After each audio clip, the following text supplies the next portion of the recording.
As we look at Aoun's next steps, first, what were the things that we heard him say in his congratulatory speech or the first speech that he gave, and what are his immediate next steps? A very unusual speech and a break from tradition from the rest of the presidents that came along.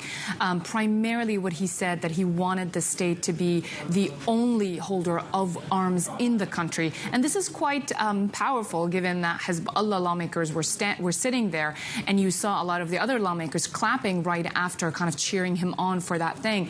And he also said that he wanted to eliminate security gaps. He wanted to regain control of Palestinian refugee camps. And we know these camps in Lebanon, they have their own security paradigm.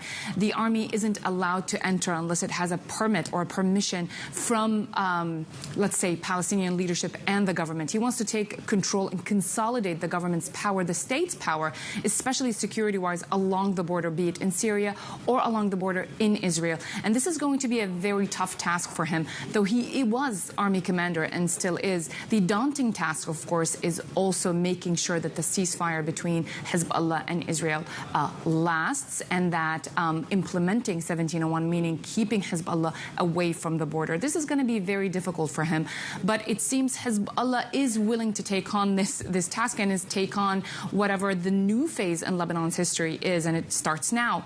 So what we are seeing Aoun doing is that he is saying whatever the Lebanese want to hear. He's saying things that could be difficult in terms of promises. He also promised reconstruction, promised better ties with Arab countries. So it remains to be seen what he needs to do. But now he needs to hold consultations with parliamentarians to name a new prime minister who also needs to be appealing, or the U.S., the EU, and Arab Gulf states need to be comfortable to deal with, and in order to help Lebanon, especially when it comes to funding for their reconstruction. So is there a top contender then for the prime minister role? That's tough to say. We saw yesterday that they were asking the current prime minister, Najib Mikati, if he would stay on, and he said, I need some time.